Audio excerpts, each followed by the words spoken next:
میری پریڈکشن یہ ہے کہ جب تک عمران خان صاحب کی حکومت ہے تو ہندوستان کے ساتھ تعلقات ٹھیک نہیں ہو سکتے۔ اس کی وجہ ہے سیاست اور ڈپلومیسی میں ذات کے اوپر ایشو اٹیک نہیں کرتے، پالیسیز کے اوپر بات کر سکتے ہیں، نیگوسیشن ہارڈ اینڈ سافٹ کر سکتے ہیں، مگر ذاتی اٹیک نہیں کرتے۔ یہ کہیں کا اصول نہیں ہے۔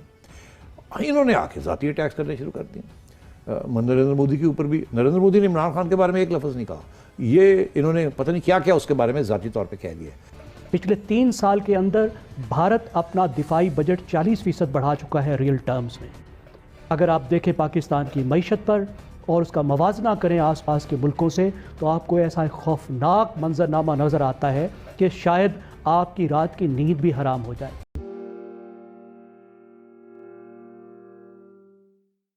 اچھا، جب بات پوری دنیا میں ہو رہی ہے نئے بلاکس بننے کی، تو ایسے میں پاکستان کی فارن پالیسی بہت زیادہ ڈسکس ہوتی ہے۔ ہمارے پڑوسی ملک کی طرف سے ہم پہ بہت حملے کیے جاتے ہیں کہ ہم تنہا رہ گئے۔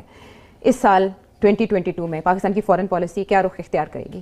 دیکھیے، چیلنجز 3-4 قسم کے ہیں، اور میرا خیال ہے اس سے بہتر آج تک کسی نے کوئی بات نہیں کی جو جنرل باجوہ نے بھی حال ہی میں پچھلے سال بات کی تھی، کہ اب ہمیں انہوں نے دو پوائنٹس ریز کیے تھے۔ ایک تو انہوں نے کہا تھا کہ جیو اکنامکس کی معیشت کی طرف توجہ دینی ہے، نمبر 1، جس کے اندر صرف گروتھ بھی نہیں ہے، ری ڈسٹریبیوشن بھی ہے آف ویلتھ۔ اور دوسری چیز یہ ہے کہ نارملائزیشن، ہمیں ایک نارمل کنٹری بننا پڑے گا۔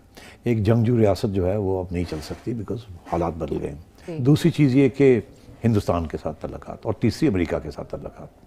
اب میں آپ سے یہ کہوں گا کہ میری پریڈکشن یہ ہے کہ جب تک عمران خان صاحب کی حکومت ہے تو ہندوستان کے ساتھ تعلقات ٹھیک نہیں ہو سکتے۔ اس کی وجہ عمران خان اور صاحب ادھر جب تک نریندر مودی بیٹھا ہے تو نارملائزیشن نہیں ہو سکتی۔ اچھا، مگر اگر کوئی بات کو آگے بڑھانا ہے تو بات اسی صورت میں بڑھ سکتی ہے آگے، کیونکہ دیکھیے فوج نے تو آلریڈی سیز فائر کروا لیا نا بیٹھ کے۔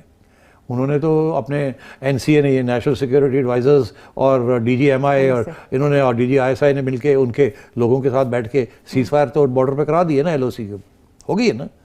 تو اب رہ کیا گیا ہے؟ اب رہ گئی باقی نارملائزیشن، کہ ایک دوسرے کے خلاف ٹیررزم نہ پروموٹ کی جائے، پراکسی وارز نہ کیے جائیں، ہائیبرڈ وارز نہ کیے جائیں، ٹریڈ اوپن کی جائے، سب سے تجارت کی جائے۔ جی، تو اس لیے میں سمجھتا ہوں کہ اگر نارملائزیشن کرنی ہے ہندوستان کے ساتھ تو 2 ہاتھ سے تالی بجتی ہے۔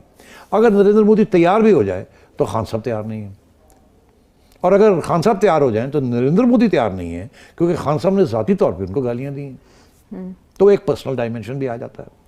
تو اگر یہ بات نارملائزیشن آگے بڑھنی ہے تو وہ نارملائزیشن ادھر نریندر مودی اور ادھر نواز شریف، کیونکہ ان کا پہلے سے تعلق ہے، یہ پہلے بھی نارملائز کرنا چاہ رہے تھے، مگر اس وقت آپ کی اسٹیبلشمنٹ نہیں کرنا چاہ رہی تھی۔ اب آپ کی اسٹیبلشمنٹ کرنا چاہ رہی ہے۔ نواز شریف صاحب پہلے بھی چاہتے تھے، اب بھی چاہیں گے، اور میں یہ سمجھتا ہوں کہ اگر نواز شریف صاحب کی حکومت آتی ہے تو یہ جو نارملائزیشن کا جو پروسیس ہے یہ چل پڑے گا۔ یہ نہیں ہوگا آپ کو کشمیر مل جائے گا یا یہ، ایسی کوئی بات نہیں ہوگی۔ ملاقاتیں ہوں گی، آہستہ آہستہ ویزا ریجیم کھلے گی، ایمبیسڈرز ایکسچینج ہوں گے، تھوڑی بہت تجارت شروع ہو جائے گی۔ یہی ایک پہلا قدم ہے، یہ بڑا امپورٹنٹ ہے۔ تو میں آئی فیل کہ نارملائزیشن کے لیے نواز شریف کے بغیر نارملائزیشن ہو نہیں سکتی انڈیا کے ساتھ۔ اب آپ آئیے افغانستان میں نارملائزیشن افغانستان میں نہیں ہو سکتی جب تک امریکہ آپ کے ساتھ نہیں ہوگا۔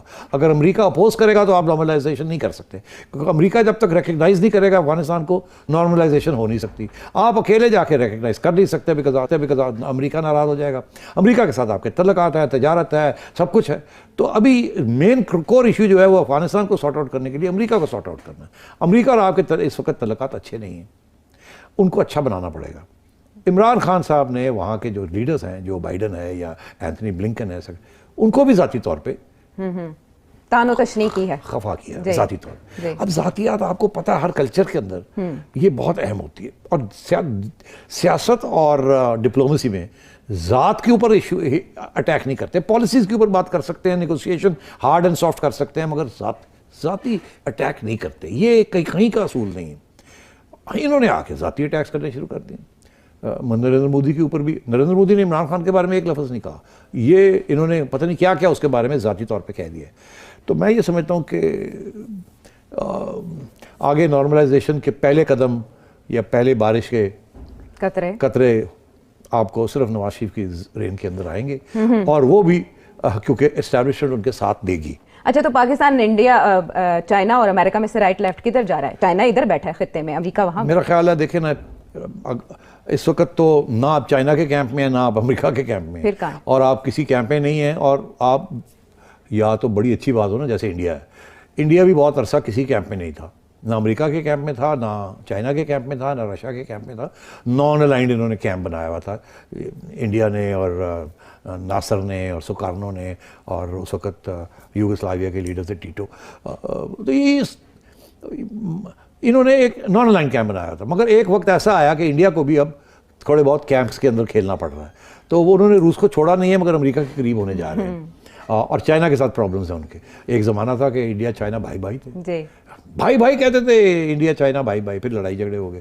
تو میرا خیال ہے آپ کو بھی کسی نہ کسی کیمپ کے قریب ہونا پڑے گا, اور آپ کی مجبوری یہ ہے کہ آپ کو اس کیمپ کے قریب ہونا پڑے گا جہاں آپ تجارت کرتے ہیں, جہاں سے آپ کو پیسے ملتے ہیں, سستے پیسے ملتے ہیں, جہاں سے آپ کو ہتھیار بھی ملتے ہیں, and so on and so forth.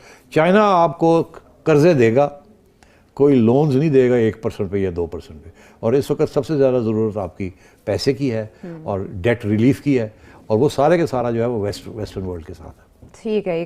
اگلا سال جو ہے فارن پالیسی کے بہت چیلنجز ہیں, اور لیکن لوکلی ہمیں ایکسٹریمزم کو, لوکل ایکسٹریمزم کے 2-3 پہلو ہیں. ایک تو ٹی ٹی پی کا ہے, جی. اور میں سمجھتا ہوں کہ طالبان آپ کی خاص مدد نہیں کریں گے. ٹی ٹی پی آپ کے خلاف کارروائی کرے گا, جی, اور آپ کو لڑنا پڑے گا ان کے ساتھ.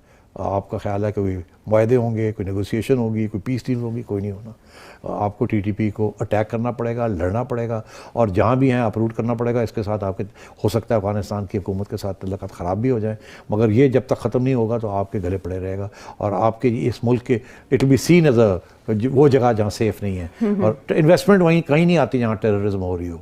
تو ایک تو یہ ایشو ہے ٹیررزم کا. دوسرا یہ ہے کہ ملیٹنٹ مذہب, ملیٹنسی. اب یہ جو ٹی ایل پی جیسی چیزیں ہیں, اگر یہ زیادہ ابھریں تو آپ کو بہت سیریس پرابلمز ہو سکتے ہیں.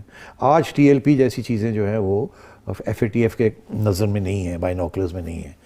کل کو یہ بالکل آ سکتی ہیں, they can be labelled a terrorist organisation. اور اگر ایسے ہو گیا تو پھر آپ کیا کریں گے؟ یہ تو ایک آپ تو ان کو, اسی لیے ہمیں یہ کہا جا رہا ہے کہ ان کو مین اسٹریم کرنے کی کوشش کر رہے ہیں کہ یہ اب یہ ملیٹنسی نہ کریں جس طریقے سے انہوں نے ملیٹنسی کی ہے. تو میں یہ سمجھتا ہوں کہ اس ٹرینڈ کو ختم کرنا پڑے گا, اس کو ریورس کرنا پڑے گا. اس کے لیے بڑی سخت اقدامات کرنے پڑیں گے. سعودی عربیہ نے اس بات کو احساس کر لیا ہے, اور وہ اب سخت اقدامات کر رہے ہیں کہ ملیٹنٹ اسلام, جو کہ وہ سمجھتے ہیں کہ اسلام ایکچولی کی پیسفل ریلیجن ہے, اور یہ جو ایک آف شوٹ نکل آیا ہے ملیٹنسی کا, اس کو اب دبانا ہے, اس کو نہیں ہونے دینا. پاکستان میں پہلی دفعہ ہم نے ایک ایسی سیکیورٹی پالیسی اڈاپٹ کی ہے, اگرچہ اسے ہم پہلی کہہ رہے ہیں, لیکن ریٹن فارم میں پہلی ہوگی. کوئی بھی ملک پالیسی کے بغیر تو نہیں ہوتا, نہ سیکیورٹی پالیسی کے بغیر چل رہی ہوتی ہے. ایسی سیکیورٹی پالیسی اڈاپٹ کی گئی ہے جس کو پاکستان کو, جس کی ضرورت تھی. مجھے لگتا ہے کہ پاکستان جو ہے وہ پہلی دفعہ کولڈ وار کے ریفریجریٹر سے باہر نکلا ہے, اور وہ ادھر ادھر دیکھ رہا ہے کہ میں کہاں آ گیا ہوں. اس کو سمجھ آ رہی ہے پہلی دفعہ کہ جو سیکیورٹی ہے اس میں انسانی ترقی بھی شامل ہوتی ہے, اس میں معیشت بھی شامل ہوتی ہے. خاص طور پہ جو ایک ناکام معیشت کا ملبہ ہماری ہارڈ کور سیکیورٹی پہ پڑ رہا ہے اور پڑنے والا ہے, وہ آنکھیں کھولنے کے لیے کافی ہونا چاہیے. پچھلے 3 سال کے اندر بھارت اپنا دفاعی بجٹ 40% بڑھا چکا ہے ریئل ٹرمز میں, اور ریئل ٹرمز میں پاکستان کا دفاعی بجٹ جو ہے وہ منجمد ہے. اگر آپ دیکھیں پاکستان کی معیشت پر اور اس کا موازنہ کریں آس پاس کے ملکوں سے, تو آپ کو ایسا خوفناک منظرنامہ نظر آتا ہے کہ شاید آپ کی رات کی نیند بھی حرام ہو جائے. پاکستان کی آبادی آس پاس کے ملکوں کے حوالے سے ان کی نسبت سے دگنی سے بھی زیادہ ہے. جی, یعنی وہاں 1.1% آبادی بڑھ رہی ہے. بنگلہ دیش میں, سری لنکا میں, بھارت میں, ایران میں ہم 2.5% سے زیادہ ہماری آبادی بڑھ رہی ہے. وہاں ترقی کی رفتار دگنی سے زیادہ ہے ہم سے, وہ 8% کی رفتار سے بڑھ رہے ہیں, اور ہم 3% کو بھی بامشکل جو ہے ریچ کر رہے ہیں. ہماری مہنگائی وہاں سے دگنی ہے. ہمارے 2.5 کروڑ بچے سڑکوں پر ہیں. بنگلہ دیش سے موازنہ کیجئے پاکستان کی صحت کا, پاکستان کی تعلیم کا. اور اگر یہ سب چیزیں ٹھیک نہیں ہوں گے تو ہم کس چیز کی حفاظت کریں گے اور کس طریقے سے حفاظت کریں گے؟ تو یہ کمپریہنسو پالیسی ہے. امید کرنی چاہیے کہ یہ صرف ڈاکومنٹ نہیں ہوگا, ہماری تمام اشرافیہ چاہے وہ سیاسی ہے یا غیر سیاسی ہے, اب وہ آنکھیں کھولے گی اور جو کہہ رہی ہے اس پر عمل بھی کرے گی, بجٹ بھی دے گی, اپنی پرائرٹی